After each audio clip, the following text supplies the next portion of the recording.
¿Eres realmente consciente de la violencia que reina en el universo? Desde la Tierra, los cielos parecen tranquilos, pacíficos e inmutables. Así lo vieron también los primeros astrónomos, que trataron de comprender el cielo y sus cautivadores objetos brillantes. Más allá de la imagen que tenemos de él desde nuestro planeta, el universo es en realidad el escenario de acontecimientos de una violencia poco común. Colisiones de galaxias, supernovas, impactos de asteroides y cometas. El universo está sometido a fenómenos que lo hacen evolucionar constantemente. Gracias a algunos de estos acontecimientos, la Tierra ha podido evolucionar hasta el punto de propiciar la aparición de la vida y del hombre. Los excepcionales avances científicos en el campo de la astronomía nos permiten comprender e incluso observar de primera mano que se ejerce sobre nuestras cabezas. Querido viajero, muy buenas. Hoy vamos a echar un vistazo a algunos de los acontecimientos más violentos del universo. Pero antes de emprender una nueva aventura, recuerda darle a me gusta al vídeo y suscribirte al canal para no perderte nada. Gracias y buen viaje.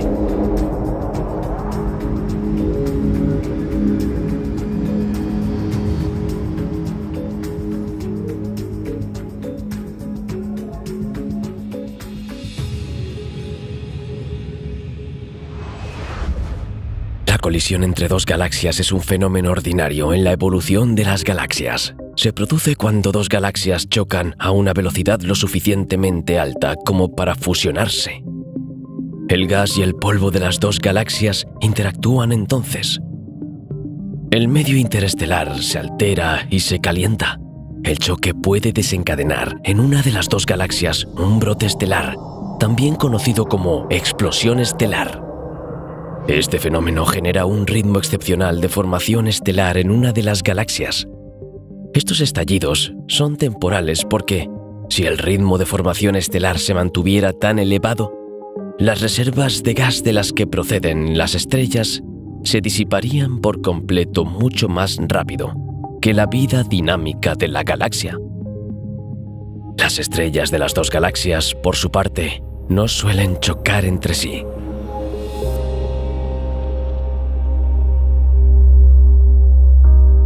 Un brote estelar se define generalmente por tres factores: la tasa de formación estelar, que es la velocidad a la que la galaxia convierte el gas en estrellas, la cantidad de gas disponible para formar estrellas y la comparación entre el periodo de formación estelar y la edad de la galaxia.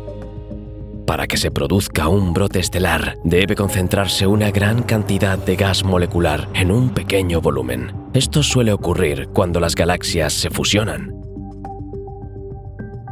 La clasificación de las distintas explosiones estelares no es sencilla, ya que no todas las galaxias tienen las mismas características específicas. Las explosiones estelares pueden producirse en el disco galáctico o estar dispersas por toda la galaxia. No obstante, los astrónomos discuten actualmente varias clases. Los subtipos de brotes estelares definidos actualmente son las galaxias azules compactas, las galaxias luminosas infrarrojas y las galaxias Wolf-Rayet. Las galaxias azules compactas tienen poca masa y baja metalicidad, no tienen polvo y contienen un gran número de estrellas calientes y relativamente jóvenes. Por tanto, son luminosas en el azul y el ultravioleta. Al principio, los astrónomos pensaban que estas galaxias eran jóvenes, pero en varias de ellas se han encontrado poblaciones estelares viejas. Además, la mayoría de las galaxias azules compactas muestran rastros de interacciones recientes. Las galaxias de luz infrarroja se caracterizan por una concentración extremadamente alta de polvo. Emiten un color rojo porque la radiación ultravioleta que emiten es absorbida por el polvo y emitida de nuevo en forma de infrarrojos. La mayoría de las galaxias luminosas infrarrojas observadas tienen un sistema de doble núcleo. Esto sugiere que la formación estelar puede haber sido provocada por una fusión de galaxias. En las galaxias Wolf-Rayet, la mayoría de las estrellas brillantes son estrellas Wolf-Rayet.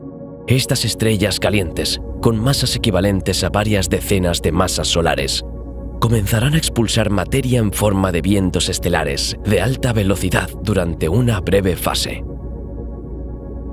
Un estallido estelar tiene una gran reserva de gas. La colisión con otra galaxia es el desencadenante de la propia explosión estelar. En el interior de la explosión estelar, el entorno es extremo. Las estrellas masivas en formación generan grandes cantidades de gas. Uno de los sistemas de brotes estelares más famosos es la galaxia de las antenas.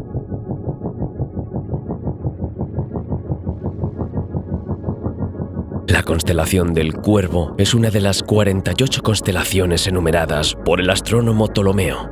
Se encuentra cerca de la constelación de Virgo al norte y al este, de Hidra al sur y de la Copa al oeste. La constelación del Cuervo tiene pocas estrellas brillantes. Sus 4 estrellas más brillantes son Gamma, Beta, Delta y Epsilon. Gamma, con su magnitud de 2,59, sigue siendo la más brillante. Estas 4 estrellas son fáciles de ver en el cielo nocturno, ya que forman un cuadrilátero poco habitual. Sin embargo, los objetos celestes más llamativos de esta constelación no son estas estrellas, sino 2 galaxias que están colisionando actualmente. Las galaxias antenas. También conocidas como NGC 4038 y NGC 4039, las galaxias antenas son un ejemplo emblemático de colisión galáctica. Aunque las parejas de galaxias que interactúan son bastante comunes en el universo, es más raro presenciar el espectáculo que ofrecen NGC 4038 y NGC 4039. Según los científicos, la colisión comenzó hace 600 millones de años. Las galaxias antena eran originalmente 2 galaxias espirales. NGC 4038 es muy grande y se encuentra a una distancia Hubble de unos 95,2 millones de años luz. También se define como una galaxia de formación estelar. Su tasa de formación estelar es excepcional en comparación con otras galaxias observadas. Este fenómeno solo representa una etapa en la vida de la galaxia y se debe sin duda a la interacción con NGC 4039. Por tanto, este fenómeno está limitado en el tiempo. La interacción de las galaxias antena en el cielo nocturno es un auténtico espectáculo de fuegos artificiales que iluminan miles de nebulosas y cúmulos de estrellas jóvenes. Es un espectáculo de una belleza indescriptible. Los brazos de las galaxias se deformaron y los núcleos se acercaron. El impacto expulsó 2 inmensos chorros de estrellas y gas, lo que valió a este dúo celeste el sobrenombre de antenas. Utilizando un instrumento con una abertura de 100 milímetros es posible observar el par de galaxias que aparecen como una mancha difusa sin detalles. Sin embargo, con un telescopio de 200 milímetros la naturaleza dual del objeto se hace evidente. Su forma adopta el aspecto de una V alargada hacia el oeste. Pero solo cuando se utilizan instrumentos de 300 a 400 milímetros, el espectáculo se vuelve sorprendente. Las 2 galaxias antena forman un magnífico boomerang asimétrico. NGC 4038 al norte es la parte más brillante y curvada, mientras que NGC 4039 al sur es más delgada. Los astrónomos creen que dentro de 400 millones de años estas 2 galaxias se habrán fusionado. Para nosotros, esta gigantesca escala de tiempo no es nada comparada con la vida de estas estrellas. Esta colisión podría dar lugar a una galaxia más grande, probablemente de tipo elíptico.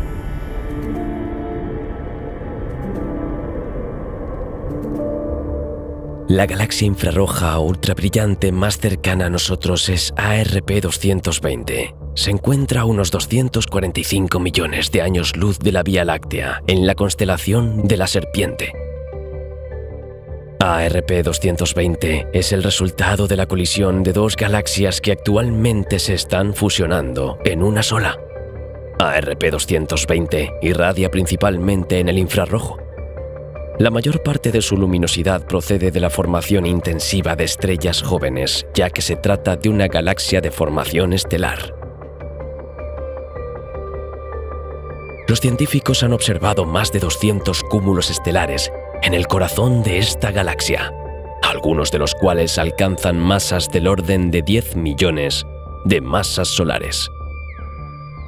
ARP-220 posee un núcleo galáctico activo. Este núcleo se caracteriza por una región compacta en el corazón de la galaxia. Su luminosidad es superior a la media y no es de origen estelar. En teoría, es el resultado de la acreción de un agujero negro supermasivo.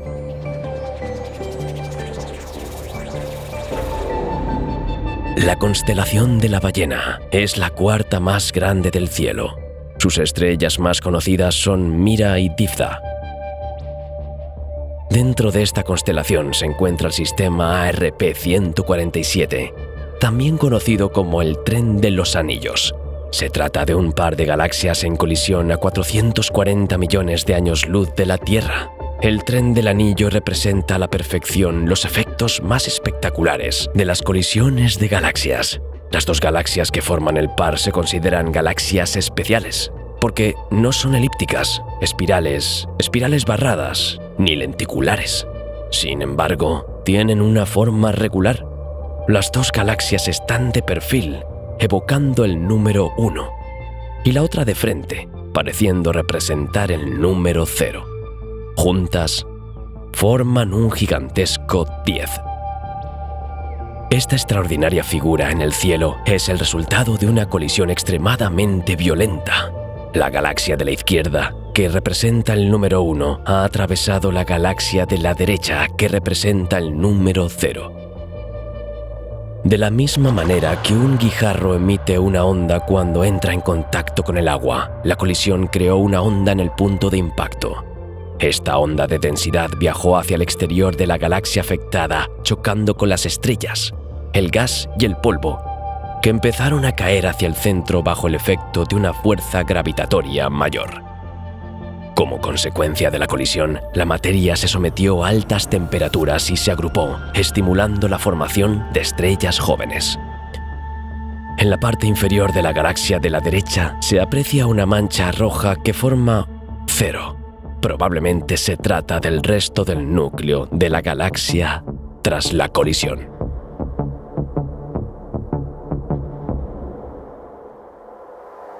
Formado por unos 50 individuos, el grupo local es un cúmulo muy modesto en el que se encuentra nuestra galaxia, la Vía Láctea. Pero su evolución ha sido tan tumultuosa como la de los mayores grupos de galaxias. Las simulaciones numéricas de la galaxia de Andrómeda, también conocida como M31, han intentado reconstruir su pasado a partir del estigma que pesa sobre ella. En la actualidad, M31 es la única galaxia del grupo local más grande que la Vía Láctea. 5.000 millones de años después del Big Bang, el grupo local está formado, además de la futura Vía Láctea, por dos galaxias bastante grandes, una de las cuales es 4 veces más masiva que la otra. Su relativa proximidad genera una atracción mutua que las acerca hasta que inevitablemente colisionan 4.000 millones de años después. La fusión de estas dos galaxias da lugar a la galaxia de Andrómeda. Las distancias entre las estrellas de las dos galaxias son tan grandes que ya no es posible una colisión frontal. Bajo el efecto de las fuerzas de marea, se forma una gigantesca estela de estrellas. Una parte de ella regresa hacia la galaxia mayor, resultado de la fusión en curso, mientras que la otra escapa de las garras de esta última y forma dos galaxias enanas conocidas como las nubes de Magallanes. Su velocidad es tal que pronto se encuentran cerca de la Vía Láctea.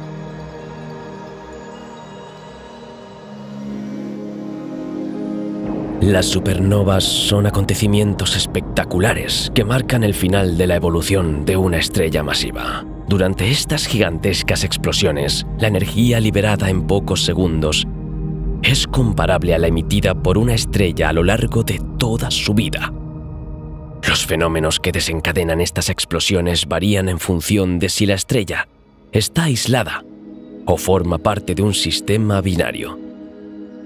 En este último caso, solo se producirá una explosión de supernova si la estrella compañera del sistema binario es una enana blanca.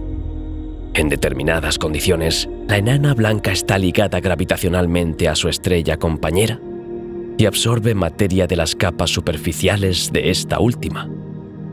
El material capturado cae sobre la enana blanca y se calienta. Cuando supera el límite de masa en el que se forma una nova, se ponen en marcha reacciones nucleares hasta que se destruye. En el caso de una estrella aislada, es la propia estrella la que explota cuando todos los ciclos internos de fusión nuclear han tenido lugar. La gravedad se impone entonces y la estrella se contrae muy rápidamente.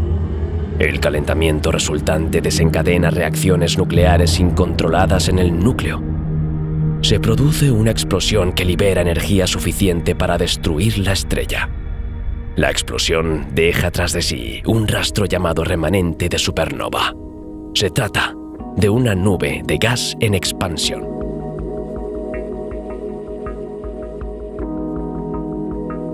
Los astrónomos identifican las supernovas por su curva de luz característica. Muestran un rápido aumento de luminosidad que dura varios días. Cuando esta luminosidad alcanza un máximo, se estabiliza durante unos 10 días. A continuación, disminuye de forma discontinua antes de reducirse de forma constante. La interpretación de la curva de luz permite estudiar la evolución y la dinámica de la explosión. Por su brillo extremo, las supernovas son uno de los objetos preferidos de los aficionados a la astronomía.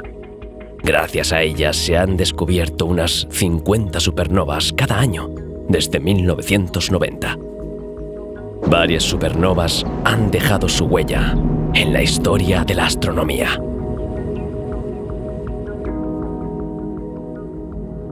El 24 de febrero de 1987, Ian Shelton, astrónomo de origen canadiense, se dispuso a tomar fotografías de larga pausa de la Gran Nube de Magallanes, una galaxia enana cercana a la Vía Láctea que es visible desde el hemisferio sur. Mientras revelaba sus fotografías, le sorprendió la presencia de una nueva estrella. Al consultar con varios colegas, descubrió que la estrella también había sido vista por otros. Los primeros rastros de la explosión que llegaron a la Tierra fueron transportados por neutrinos, partículas difíciles de detectar, que se emiten rápidamente en grandes cantidades poco antes del aumento de la luminosidad de la estrella. SN 1987A fue la primera explosión de supernova del siglo XX observada a simple vista en condiciones óptimas. Aportó datos cruciales para comprender los mecanismos de estas explosiones estelares. Se han confirmado los principios generales que rigen el fenómeno de las supernovas. Los estudios indican claramente que el 99% de la energía emitida por las supernovas es en forma de neutrinos. Pero por primera vez en 1987, gracias a la explosión de una supernova, se observó la emisión instantánea de neutrinos. Cuando el núcleo de una estrella se colapsa por efecto de la gravitación, los electrones se fusionan con los protones para formar neutrones y neutrinos. Estos últimos interactúan muy poco con la materia, por lo que se liberan inmediatamente. Otra característica de SN 1987A es que la estrella que la originó era una supergigante azul. La presencia de 3 anillos de gas alrededor de la supernova permitió comprender que la estrella había pasado de ser una supergigante roja a una supergigante azul unos 20.000 años antes de la explosión. Esta estrella progenitora se llama SK-69202 o Sanduleak-69*202A. Nació hace 10 millones de años y tenía una masa 20 veces superior a la del Sol. Los astrónomos se sorprendieron de que se tratara de una supergigante azul y no roja. ya que entonces se sugería que solo las estrellas en fase de supergigante roja evolucionaban en supernovas. Hoy en día, el resplandor posterior a la supernova sigue siendo objeto de numerosas observaciones, aunque la búsqueda del residuo compacto aún no ha tenido éxito. Gracias a numerosos instrumentos en tierra y en el espacio, ha sido posible observar continuamente la supernova, tanto en términos de radiación electromagnética como mediante detectores de neutrinos. El fenómeno se produjo a una distancia de unos 51,4 kiloparsecs de nuestro planeta. En mayo de 1987, alcanzó su máximo brillo con una magnitud aparente de alrededor de +3.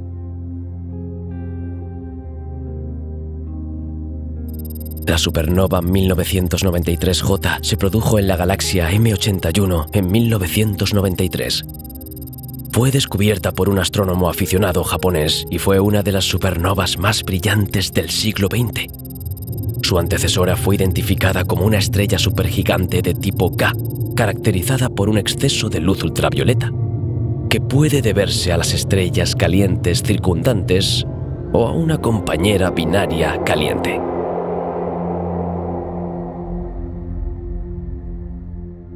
SN 1572, también conocida como supernova de Tycho, es una supernova situada en la constelación de Casiopea, a 7500 años luz de la Tierra. Debe su nombre al astrónomo danés Tycho Brahe, que la observó por primera vez el 11 de noviembre de 1572. Ese día parecía mucho más brillante que Venus, con una magnitud aparente de -4. No fue hasta marzo de 1574 cuando su luminosidad cayó por debajo del umbral de visibilidad a simple vista. Esta supernova se convirtió en uno de los acontecimientos más famosos de la historia de la astronomía, ya que contradijo la teoría aristotélica de la inalterabilidad del mundo cósmico. De hecho, desde la antigüedad, el mundo más allá de la Luna se había considerado inamovible.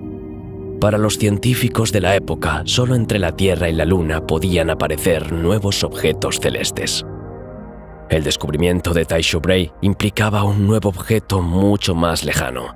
A lo largo de meses de observación, descubrió también que el objeto no había cambiado de posición con respecto a las estrellas fijas, por lo que no podía tratarse de un planeta, sino de otro astro. En 1573, Brahe publicó su descubrimiento, llamándolo Nueva Estrella.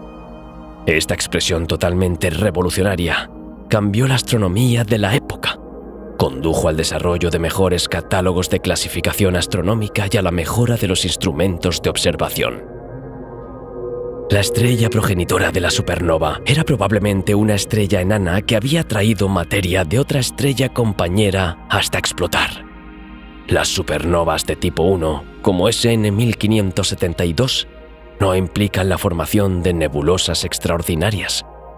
Por eso no se descubrió su débil resplandor posterior hasta la década de 1960.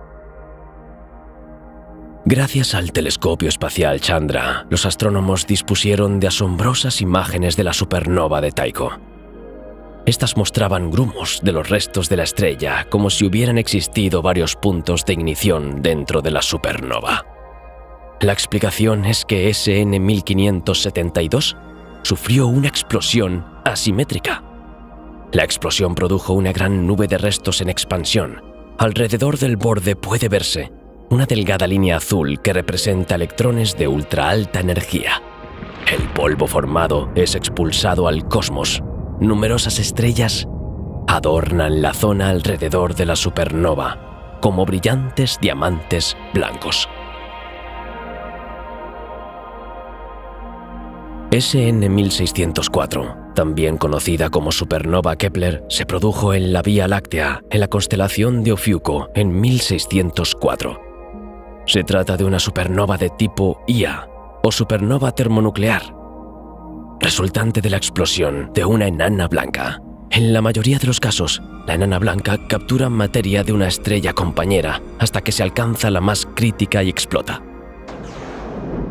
En el caso de la supernova Kepler, sin embargo, parece haberse desencadenado por la fusión de dos enanas blancas, ya que no hay estrellas brillantes cerca de la región central de los restos de la supernova.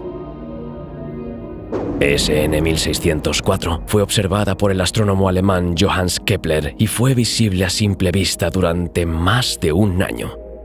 Kepler no fue el descubridor de la supernova, pero fue quien llevó a cabo la investigación más detallada sobre la estrella. Escribió sobre ella en su obra titulada Sobre la nueva estrella al pie de Ofiuco. Esta supernova se encuentra a una distancia de 20.000 años luz de nuestro planeta Tierra. Su posición relativamente baja en el horizonte y su declinación de menos 21 grados podrían haber dificultado su detección. Pero ciertas circunstancias favorecieron su descubrimiento. SN 1604 se encuentra en una región por la que circulan los planetas del Sistema Solar. En octubre de ese año, Júpiter, Marte y Saturno se encontraban en esta misma zona. Además, con el Sol situado en ese momento a unos 60 grados al oeste de esta región, el cielo era fácil de observar en las primeras horas de la noche. Además, el descubrimiento de Tycho Brahe, unos 30 años antes, había despertado un enorme interés entre los astrónomos por la observación del cielo nocturno. Los astrónomos de la NASA han anunciado ahora que algunos de los restos de la explosión siguen viajando por el espacio a velocidades de hasta 37 millones de kilómetros por hora. La velocidad media de los cúmulos estudiados es de unos 16 millones de kilómetros por hora. Los 4 cúmulos más rápidos de SN 1604 se dirigen todos en la misma dirección y tienen una composición química similar. Estos datos pueden significar que estos restos proceden de una única capa de la estrella progenitora. Estas velocidades ya se han observado en supernovas de otras galaxias, pero solo justo después de su explosión. En el caso de SN 1604, el desplazamiento de sus restos continúa sin cesar, incluso 400 años después. Los astrónomos aún no han conseguido explicar este fenómeno, pero se han sugerido varias teorías. La explosión pudo ser tan violenta que el material fue expulsado a gran velocidad, o bien el entorno de la enana blanca es accidentado y los restos se abrieron paso por trayectorias de baja densidad sin ser frenados.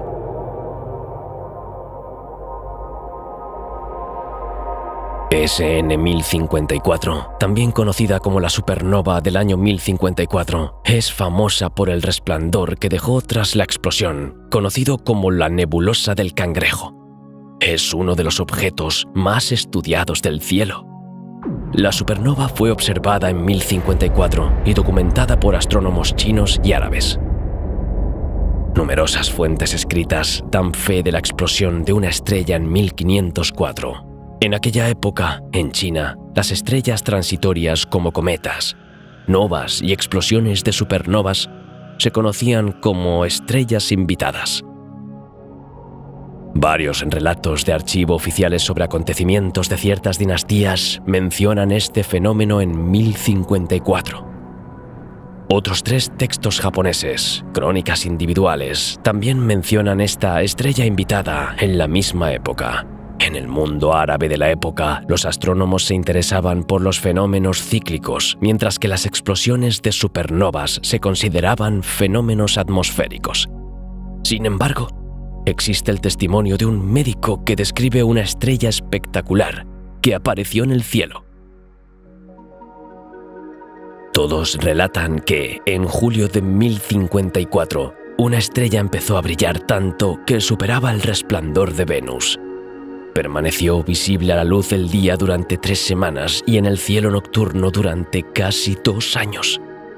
7 siglos más tarde, en 1758, el célebre Charles Messier buscó asiduamente el cometa Halley y lo confundió con una pequeña nebulosa de la constelación de Tauro. Para evitar más confusiones, decidió crear un catálogo de estrellas difusas y asignó el número 1 a esta estrella. En 1928, Edwin Hubble estableció la conexión entre la estrella invitada de los astrónomos chinos y la nebulosa Messier 1, la nube de gas en expansión liberada por la supernova de 1054. Recibe el sobrenombre de nebulosa del Cangrejo. Esta nebulosa sigue creciendo a una velocidad de 1500 km por segundo y se diluirá en el espacio durante los próximos milenios. Dentro de la nebulosa permanece el remanente compacto de la estrella que explotó, el púlsar del Cangrejo. El púlsar tiene menos de 1000 años. Genera una radiación electromagnética 100.000 veces más intensa que el Sol. Esto es lo que hace que la parte central de la nebulosa del Cangrejo sea tan brillante.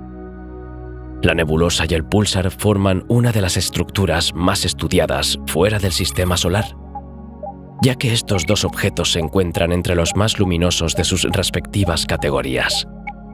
Por no hablar de que se conoce perfectamente la fecha de la explosión. SN 1054 es la supernova más famosa de la historia de la astronomía. En invierno, en el hemisferio norte, puede observarse a través de un pequeño telescopio y aparece como una bonita mancha gris sobre el fondo estelar de la Vía Láctea. La supernova 2014J se produjo en la galaxia M82 en enero de 2014.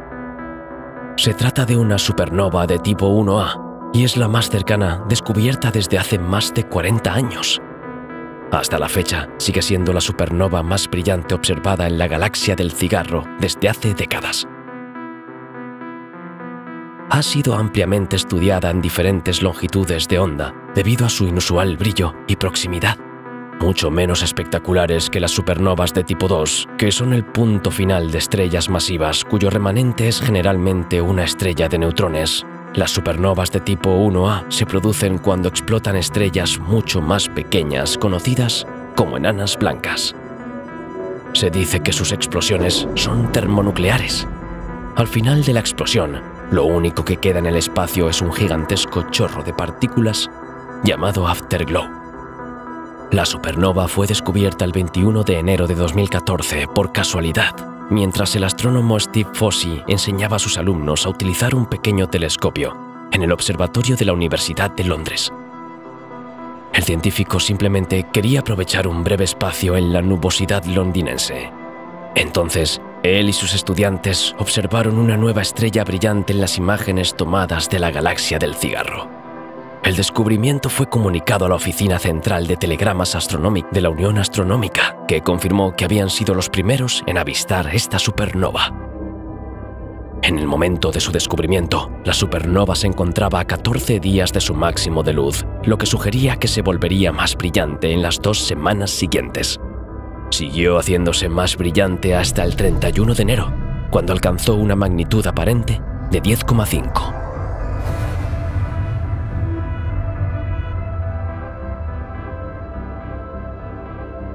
Los cuásares son las fuentes de luz más brillantes del universo. La palabra cuásar procede de una abreviatura inglesa que significa fuente de radiación de radio cuasiestelar.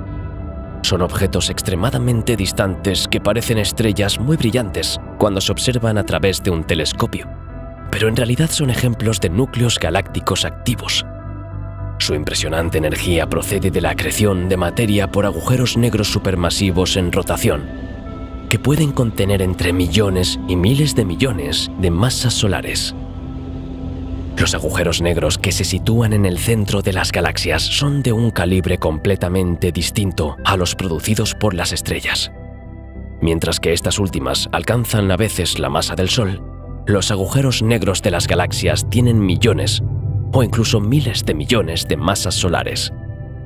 La potencia luminosa emitida por los cuásares puede alcanzar 10.000 veces la luminosidad total irradiada por los cientos de miles de millones de estrellas de una galaxia del tamaño de nuestra Vía Láctea. Sin embargo, en la mayoría de las galaxias no se produce un estallido tan violento. Se cree que los cuásares adquieren potencia a través de la acreción de materia alrededor de los agujeros negros supermasivos en los núcleos de estas galaxias. Ningún otro mecanismo parece capaz de explicar las inmensas energías liberadas y su rápida variabilidad, pero algunos fenómenos siguen sin explicación a día de hoy. Por ejemplo, algunas galaxias relativamente tranquilas parecen convertirse repentinamente en cuásares en tan solo unos meses.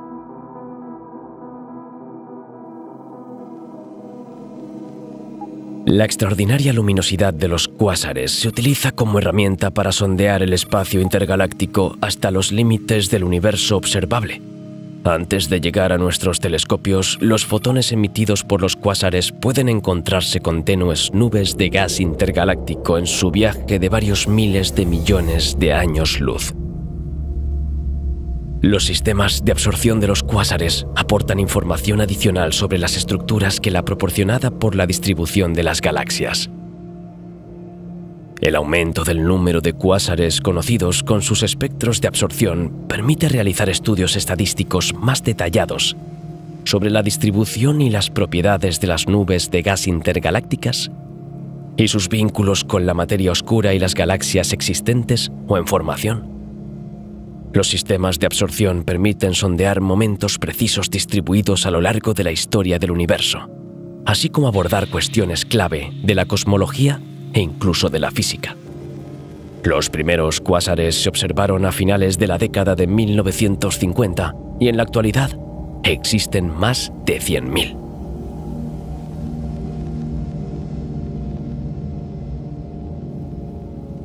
El cuásar 3C273 se encuentra a una distancia astronómica de 2.440 millones de años luz, 1000 veces más lejos que la galaxia de Andrómeda.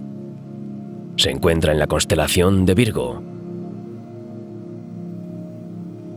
Según la ley de Hubble, y dada su distancia, este cuásar se desplaza a casi 50.000 kilómetros por segundo. El agujero negro de su centro necesita el equivalente a varios cientos de veces la masa del Sol al año para alimentarse. Evacúa parte de esta materia en forma de un inmenso chorro.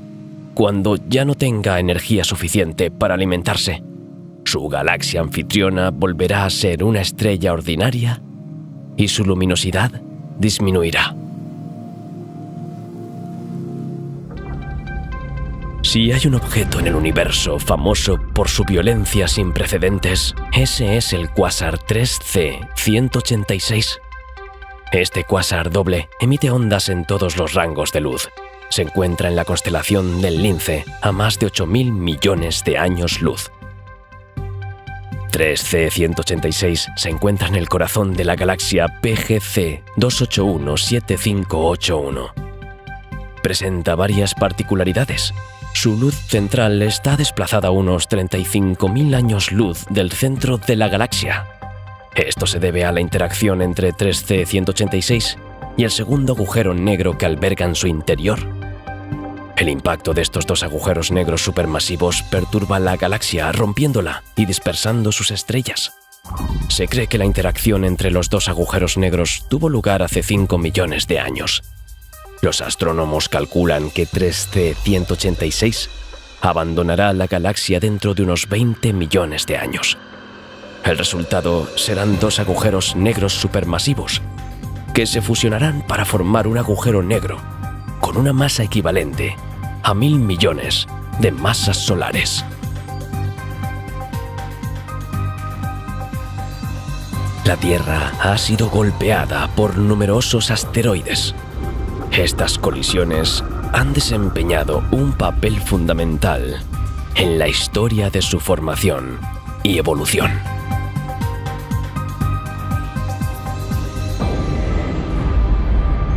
Han transcurrido unos 9.000 millones de años desde el Big Bang. El supercúmulo local contiene más de 10.000 individuos. En su periferia, el grupo local está formado por unas 50 galaxias, entre ellas la Vía Láctea, una de las más grandes. Posee un fino disco de estrellas y gas. Este gas, muy diluido, se concentra en algunos lugares en espirales mucho más densas. Estas nubes interestelares están impregnadas de moléculas y granos de polvo. Una de ellas deambula orgullosa a 27.000 años luz del centro de la Vía Láctea.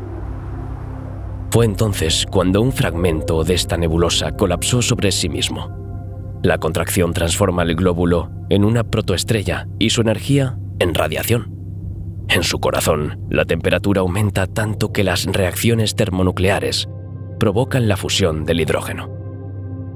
Ha nacido una estrella, pero no una cualquiera, nuestro Sol. Antes de su contracción final, la protoestrella estaba rodeada por un disco de gas y polvo, que posteriormente se dividió en innumerables cuerpos más pequeños. Algunos se aglomeran en estructuras mayores. La materia que gira demasiado deprisa para unirse al Sol mientras se forma adopta la forma de un disco compuesto de gas, granos de polvo y diminutos agregados de materia sólida. Los granos se van adhiriendo unos a otros hasta aglomerarse en bloques. Bajo el efecto de la gravedad se forman cuerpos de más de 1 kilómetro de longitud. Los más grandes absorben todo lo que se encuentra en su esfera de influencia. Nacen embriones planetarios. Su masa aumenta con la distancia al Sol. Por debajo de la línea de hielo, el medio se vacía poco a poco de su gas y los embriones planetarios ven cómo sus órbitas se alejan hasta el punto de poder pasar unos junto a otros. Se producen violentas colisiones que solo dejan intactos 4 que se convertirían en los actuales planetas terrestres, incluida la Tierra. Apenas arrancada del suelo, la Tierra ya ha tenido una vida agitada. Nuestro planeta ha despejado su zona orbital. La única excepción son los 2 puntos de Lagrange L4 y L5 del sistema Tierra-Sol, que dan cobijo a los planetesimales atraídos por la Tierra durante su formación. Así, el punto L4 alberga un embrión planetario que pudo seguir desarrollándose hasta alcanzar el tamaño del actual planeta Marte. Se denomina Theia.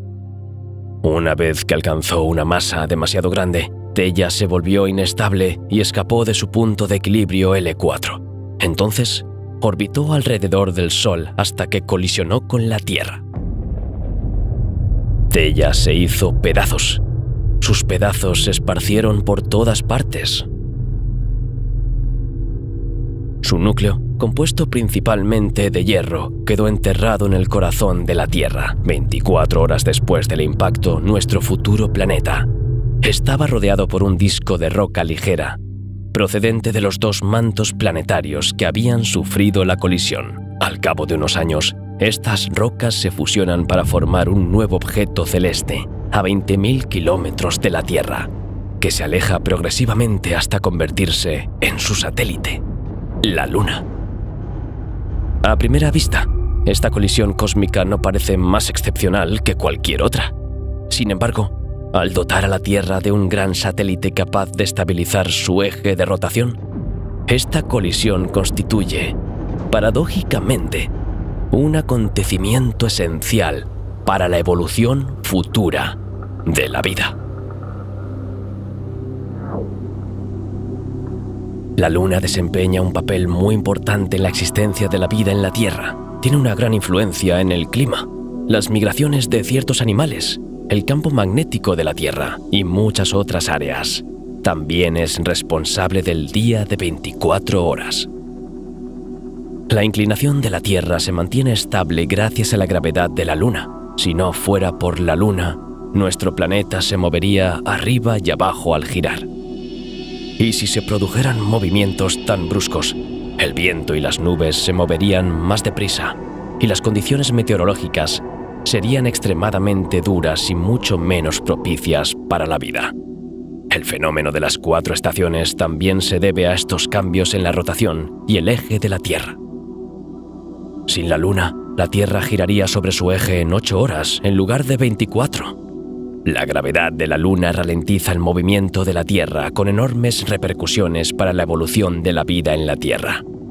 Si un día durara 8 horas, las especies animales habrían tenido que adaptarse a rápidos cambios de temperatura y seguramente habrían evolucionado de forma muy diferente. Durante los primeros días de la Luna, los vientos solares eran mucho más violentos. En aquella época, la Luna estaba más cerca de la Tierra y su campo magnético era suficiente para proteger su atmósfera y actuar como escudo contra los vientos solares. Si la Tierra no tuviera atmósfera, la vida tal y como la conocemos hoy no sería posible. Contiene el oxígeno que respiramos y nos protege de los rayos ultravioleta y de los rayos cósmicos. El efecto de la gravedad de la Luna y el Sol sobre la Tierra distorsiona ligeramente el planeta de delante hacia atrás. Esto se conoce como las fuerzas de marea que causan las mareas en los océanos.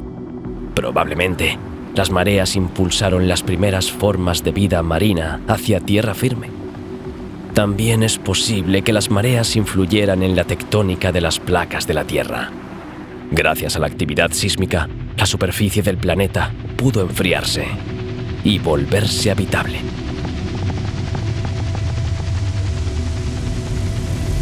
Hace 4.000 millones de años, impactos meteóricos y cometarios a gran escala golpearon los planetas terrestres. Fue durante las misiones Apolo 15, Apolo 16 y Apolo 17 cuando se adelantó este periodo teórico de la historia del sistema solar. Los lugares de aterrizaje de estas misiones se establecieron cerca de las principales cuencas de impacto del Mar de la Lluvia, el Mar del Néctar y el Mar de la Serenidad. Se tomaron muestras de roca lunar y los análisis realizados en la Tierra revelaron que tenían entre 3.800 y 4.100 millones de años, un periodo relativamente corto. Estos datos se compararon con la datación de otros meteoritos lunares recuperados en la Tierra. Debido a la erosión, las marcas de impacto de origen antiguo son muy raras en nuestro planeta. Aunque esto se ha interpretado durante mucho tiempo como una prueba de que la superficie de la Tierra permaneció líquida durante mucho tiempo, parece que en realidad el tiempo de solidificación fue mucho más rápido y que la juventud de la corteza terrestre se debe a la teoría del gran bombardeo tardío.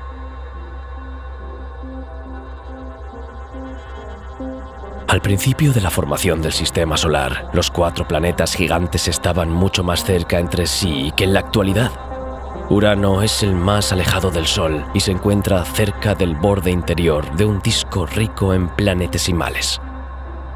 Apenas 600 millones de años después de la formación del sistema solar, los planetas gigantes gaseosos comenzaron a migrar, debido a las interacciones gravitatorias con los famosos objetos pequeños que permanecen en el borde interior del disco.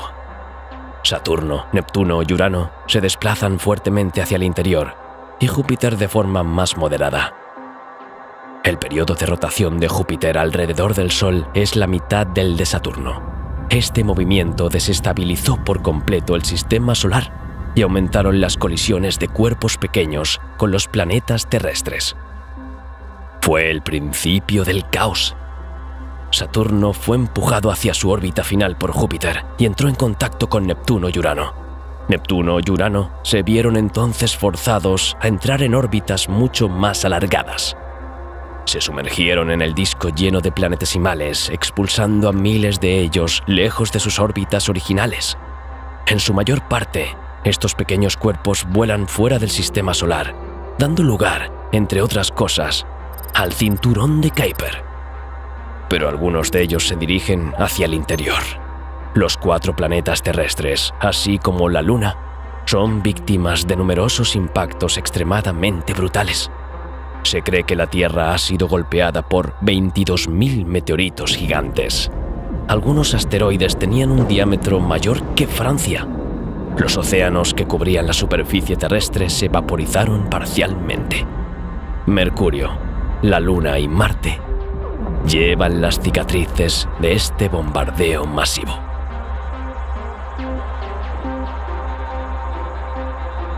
En Marte, la cuenca de impacto Hellas Planitia se ha relacionado con el gran bombardeo tardío a partir del análisis de muestras lunares. La cuenca tiene unos 2.200 kilómetros de diámetro y 9.500 metros de profundidad. Es la mayor estructura de impacto de Marte visible desde la Tierra.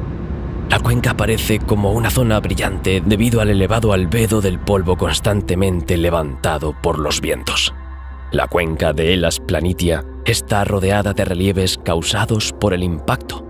De hecho, A lo largo de más de 1000 kilómetros, el terreno se elevó. Al oeste, el borde de la cuenca está marcado por una cadena montañosa. En algunos puntos alcanza los 2000 metros de altitud. Al este, el borde está marcado por valles que representan los lechos de grandes ríos que ahora se han secado. El agua era abundante en la cuenca de impacto.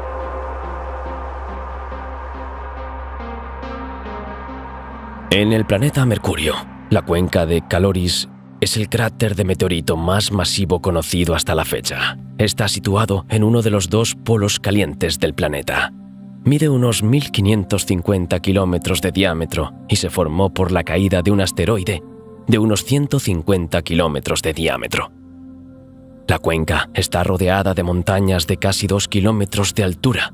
Su suelo está lleno de lava enfriada que recuerda a las piscinas lunares. A lo largo de unos 1000 kilómetros, el material expulsado por el impacto forma anillos que rodean la cuenca. Se cree que el impacto que formó la cuenca de Caloris desencadenó la actividad volcánica en Mercurio. También se cree que el impacto liberó del manto del planeta elementos pesados como el sodio y el potasio.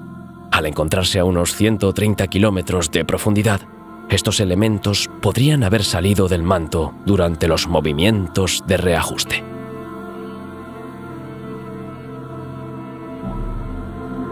En la Luna, el Mare Orientale y el Mar de la Lluvia son cuencas que también se cree que fueron excavadas durante el gran bombardeo tardío. El Mare Orientale es un mar lunar formado por el impacto de un meteorito que levantó las montañas alrededor del cráter. Es una de las estructuras más impresionantes de la Luna, con unos 900 kilómetros de diámetro. Dos cadenas montañosas rodean el Mare Orientale, los montes Rook, de 700 kilómetros de diámetro, y los montes Cordillera, de 900 kilómetros. El Mar de las Lluvias es un mar que se encuentra en la cara visible de la Luna y que se cree que se formó cuando la lava líquida llenó un gigantesco cráter de impacto preexistente, llamado Cuenca de las Lluvias. La cuenca está rodeada por 3 anillos montañosos, cada uno de ellos compuesto por varias cordilleras. A lo largo de unos 800 kilómetros, una zona está cubierta de eyecta, formando una región de numerosos relieves.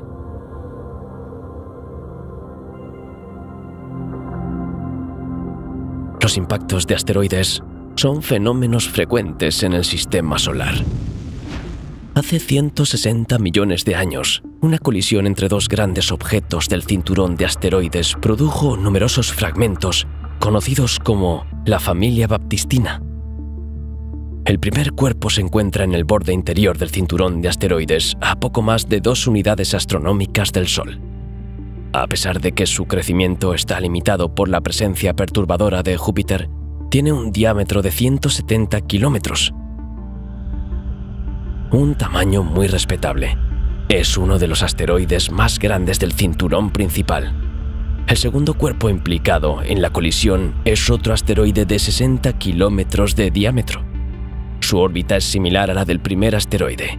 Un día, ambos acaban colisionando.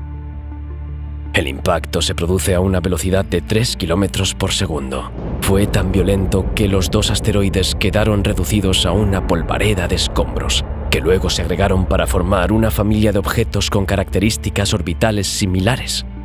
Se trata de la familia baptistina. Esta familia de asteroides cuenta con unos 2500 miembros conocidos.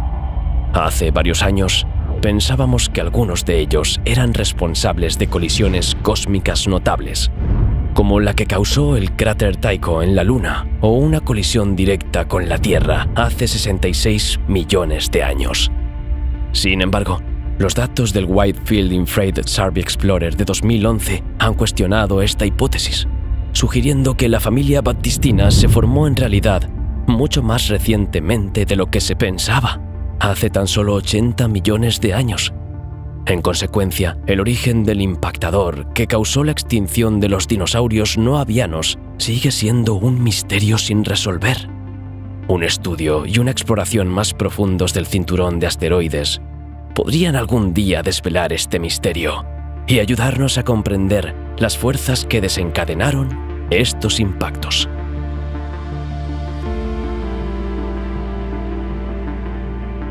Los asteroides pueden sufrir un efecto que afecta su rotación sobre sí mismos en presencia de radiación. Cuando la cara del objeto es iluminada por la fuente de radiación, recibe energía. Después de media rotación, esta misma cara pasa a la sombra e irradia hacia el exterior la energía que ha recibido anteriormente.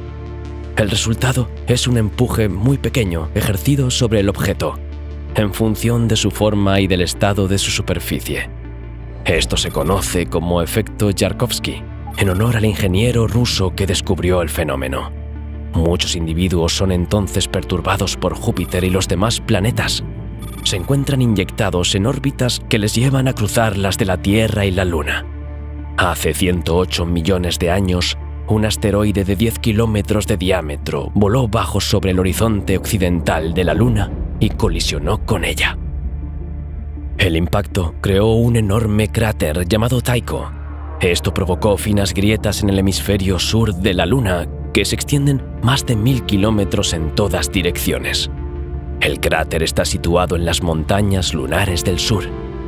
Tiene contornos bien definidos y su interior se caracteriza por un elevado albedo. El diámetro del cráter es de 82 kilómetros y su borde se eleva 4,7 kilómetros por encima del suelo. En aquel momento, desde la Tierra, fueron los dinosaurios los que presenciaron esta colisión cósmica.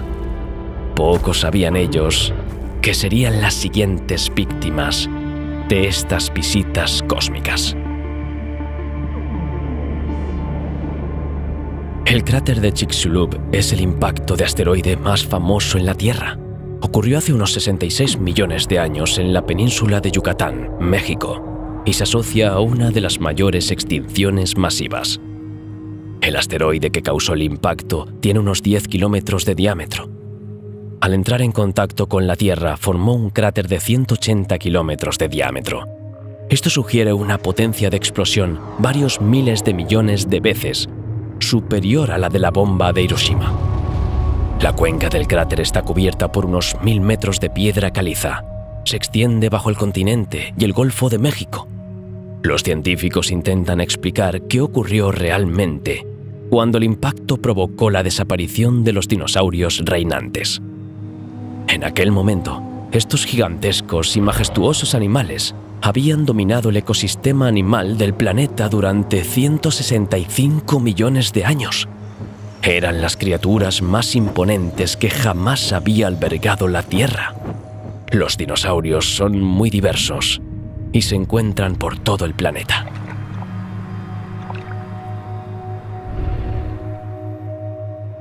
Un asteroide situado en una región entre las órbitas de Marte y Júpiter es lanzado a varios kilómetros por segundo. Se dirige directamente hacia la Tierra hasta impactar, formando un enorme cráter. La energía liberada fue tan intensa que la roca de la corteza terrestre se licuó. En menos de un segundo, toda el agua en un radio de 60 kilómetros alrededor del impacto se convirtió en vapor. Los animales de los alrededores mueren instantáneamente. Unos segundos después del impacto, la onda expansiva desprende un calor insoportable que atraviesa el océano. Todo a su paso se evapora o se funde. La vida tardará pocos años en reaparecer en el cráter del impacto, pero más de 30.000 años en desarrollarse allí un ecosistema floreciente. Las investigaciones científicas han revelado la presencia de madrigueras excavadas por camarones y gusanos, así como microfósiles de plancton y algas. Esto sugiere que el cráter se hizo habitable poco después del impacto, aunque la extinción masiva aún no había terminado. Las pruebas de este impacto se confirmaron justo antes de la década de 1980. En algunas de las capas geológicas situadas entre los estratos Cretácico y Terciario se descubrió una fina capa negra de arcilla de apenas unos milímetros de espesor.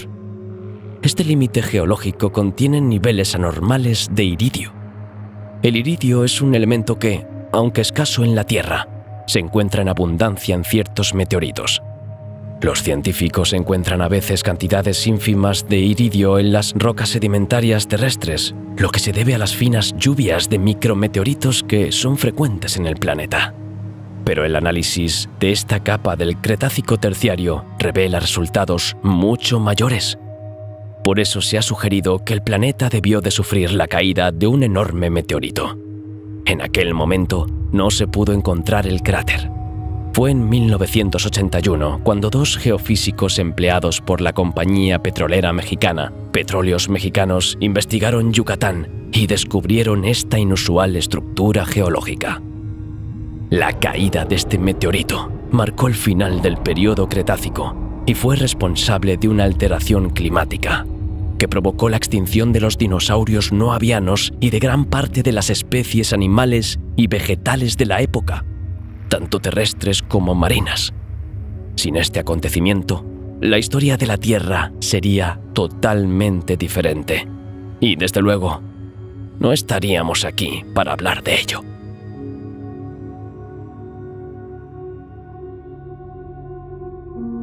El Vredefort Dome es el mayor cráter de impacto conocido en la Tierra. Se encuentra en Sudáfrica, en la provincia del Free State.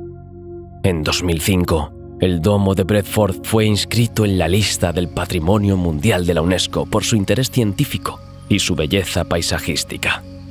La ciudad de Vredefort se construyó justo dentro del cráter de impacto. El impacto del asteroide se remonta a hace 2.000 millones de años. Hasta hace poco era el cráter de impacto más antiguo conocido en la Tierra, hasta el descubrimiento del cráter de Maniitsoq en Groenlandia, cuya antigüedad se estima en 3.000 millones de años. El diámetro del asteroide se estima en 15 kilómetros. Dejó un cráter de unos 300 kilómetros de diámetro. Vredefort es uno de los raros cráteres que presentan múltiples anillos terrestres, un fenómeno que a menudo destruye la erosión y las placas tectónicas. El domo es solo la parte central del astroblema, que tiene 360 kilómetros de longitud y se extiende desde Johannesburgo hasta Welkom, en el Estado Libre. La estabilidad geológica de Sudáfrica ha garantizado la supervivencia del cráter. Es uno de los únicos cráteres que ha tenido un río, el Vaal, fluyendo a través de él durante casi 280 millones de años. El impacto del asteroide habría dañado gravemente el planeta, provocando incendios en todo el mundo. Se cree que la enorme cantidad de polvo arrojada a la atmósfera alteró el clima durante años.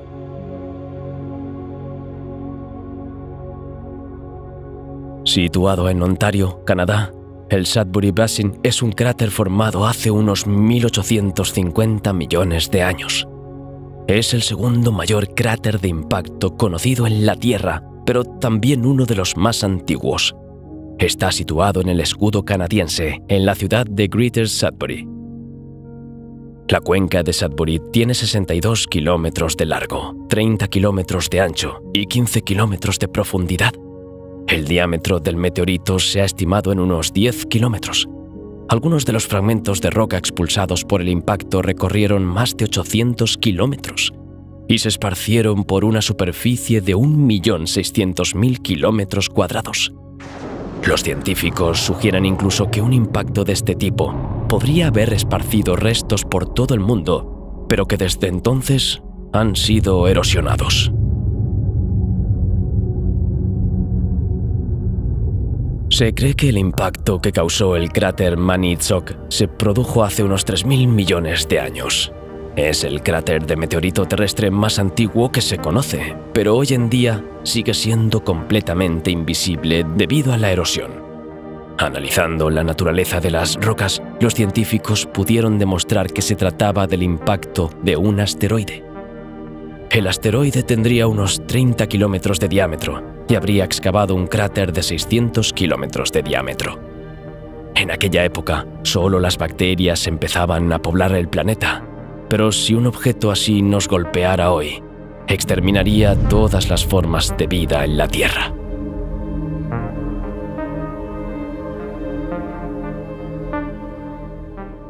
También conocido hoy como Meteor Crater, el cráter Barringer se encuentra en Arizona, Estados Unidos, a 60 kilómetros al este de Flagstaff. Se trata de un cráter bien conservado, formado por el impacto de un pequeño asteroide hace unos 50.000 años. A finales del Pleistoceno, un objeto de composición inusual se precipitó hacia la Tierra. Está hecho de hierro y níquel, y es más probable que se trate de un fragmento del núcleo de un planeta en proceso de formación que de un pequeño cuerpo del sistema solar primitivo. Por tanto, es mucho más resistente a las tensiones impuestas por la atmósfera terrestre que los bloques de roca o hielo. Una vez que alcanza una altitud de unos 14 kilómetros, acaba por romperse bajo el efecto de las capas de aire, cada vez más densas. El meteorito se divide en dos partes. Por un lado, un bloque formado por la mitad de su masa inicial, y por otro, pequeños fragmentos que rodean el impacto inicial, en un diámetro de 200 metros. El bloque principal, con una masa de 300.000 toneladas, chocó contra la Tierra a una velocidad fenomenal de 12 kilómetros por segundo. La colisión formó un cráter de más de 1 kilómetro de diámetro. En aquella época, la zona era una sabana cubierta de hierba ocupada por mamuts y perezosos. El impacto liberó una energía equivalente a la de una explosión termonuclear. Todas las formas de vida fueron destruidas en un radio de varios kilómetros debido a la explosión y al calor provocado por la colisión. El impacto no provocó ningún cambio significativo en el clima del planeta. El cráter del meteorito tiene forma de cuenco, mide entre 1.200 y 1.400 metros de diámetro y 190 metros de profundidad. Actualmente es una popular atracción turística. El cráter Warburton se encuentra en Australia, cerca de la ciudad de Ora Banda. Tiene unos 5 kilómetros de diámetro. Se cree que el asteroide impactó hace 100 millones de años durante el período Cretácico, mucho antes del impacto que formó el famoso cráter de Chicxulub. El cráter de Warburton se descubrió en una región con un paisaje muy llano. La erosión había hecho estragos y no había señales de cráter en la superficie. El asteroide que formó el impacto debía tener entre 100 y 200 metros de diámetro. El cráter está enterrado bajo varios kilómetros de sedimentos. No se trata de un único cráter de impacto, sino de dos cráteres de 200 kilómetros de ancho, que forman una estructura de 400 kilómetros de diámetro. Los dos impactos pueden haberse producido simultáneamente debido a la fragmentación de un asteroide.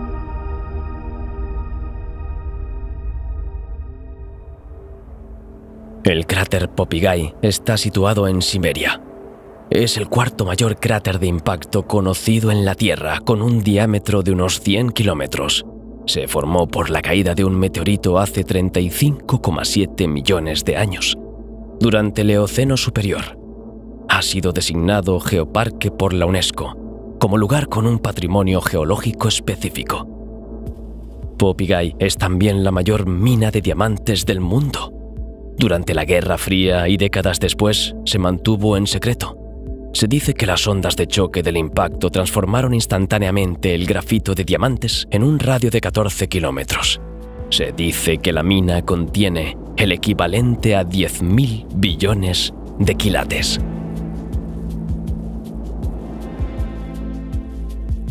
Hace poco más de 200 millones de años, un asteroide chocó contra la costa norte de Quebec, en Canadá, formando el cráter Manicouagan. Es uno de los cráteres de impacto más antiguos y grandes del planeta.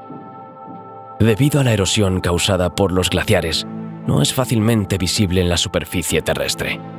Su estructura concéntrica, de unos 100 kilómetros de diámetro, se explica por las ondas de choque transmitidas durante el impacto. El meteorito responsable medía unos 5 kilómetros de diámetro.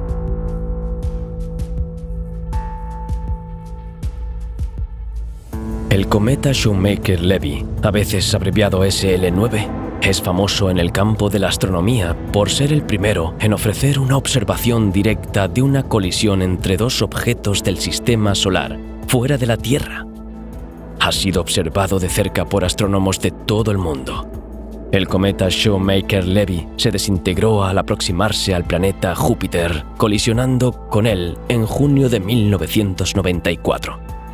Esta colisión permitió descubrir nuevos datos sobre Júpiter y puso de relieve su papel clave en la reducción de la cantidad de basura espacial en el sistema solar. Este cometa tiene la particularidad de orbitar alrededor de Júpiter desde hace algún tiempo, en lugar de orbitar alrededor del Sol como todos los demás cometas conocidos hasta entonces. En 1992, ya había pasado muy cerca de Júpiter, a poco más de 40.000 kilómetros de las cimas de las nubes de Júpiter.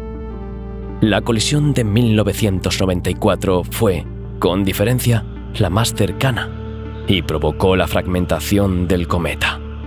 Cada fragmento se designa con una letra que va desde el fragmento A hasta el fragmento W. El encuentro de 1994 era de esperar. Los astrónomos habían preparado sus telescopios terrestres y varios observatorios espaciales estaban listos para observar el impacto en directo. El 16 de julio de 1994, poco más de las 20 horas, el fragmento A chocó contra el hemisferio sur de Júpiter a una velocidad de unos 60 kilómetros por segundo. A continuación se formó una bola de fuego. Que alcanzó una temperatura de unos 24.000 grados centígrados antes de descender rápidamente a unos 1.500. Los observadores vieron aparecer una enorme mancha negra tras este impacto inicial. Se cree que es el efecto de los restos del impacto. Durante la semana siguiente, se registraron 21 impactos, el mayor de los cuales fue producido por el fragmento G. Se produjo el 18 de julio hacia las 7:30 horas y creó una gigantesca mancha oscura de más de 12.000 kilómetros de ancho. El 22 de julio, el último fragmento, el fragmento W, chocó contra Júpiter. La observación directa de esta colisión proporcionó abundante información sobre Júpiter. Desde entonces, el planeta se considera una especie de aspiradora cósmica dentro del sistema solar. La fuerte influencia gravitatoria de Júpiter atrae a numerosos cometas y asteroides pequeños. Se calcula que su tasa de impacto es entre 2.000 y 8.000 veces superior a la de nuestro planeta. En otras palabras, si no fuera por Júpiter, los impactos de asteroides en los demás planetas del sistema solar serían mucho mayores. Los astrónomos han ido incluso más lejos al plantear la hipótesis de que sin Júpiter, para interceptar los impactos potenciales, las colisiones que provocan extinciones masivas, como el impacto cósmico que causó el cráter de Chicxulub, serían mucho más frecuentes, y la Tierra no habría podido ver ciertamente el desarrollo de una forma de vida compleja. El estudio de los impactos del pasado, su frecuencia y las razones por las que se producen nos permite comprender mejor la historia geológica. Las colisiones desempeñan un papel esencial en la formación de nuevas galaxias, por ejemplo, y nos ayudan a comprender estas complejas estructuras y su interacción gravitatoria. El estudio de los impactos permite trazar la historia de los cuerpos y comprender mejor los procesos de acreción y diferenciación planetaria. Las interacciones gravitatorias entre cuerpos durante las colisiones pueden ayudar a los científicos a cartografiar la distribución de la materia en el universo. Mucho más allá de nuestra comprensión del universo en sí, el estudio de las colisiones cósmicas pasadas nos permite predecir acontecimientos futuros. En un futuro mucho más lejano, dentro de unos 4.000 millones de años, se prevé que nuestra propia galaxia, la Vía Láctea, colisione con su vecina más cercana, la galaxia de Andrómeda. Los científicos determinan ahora que las dos galaxias se dirigen la una hacia la otra a más de 100 kilómetros por segundo. Aunque las estrellas, al estar tan alejadas, se crucen sin chocar frontalmente, las nubes interestelares interactuarán hasta formar una llamarada de estrellas que consumirá casi todo el gas disponible.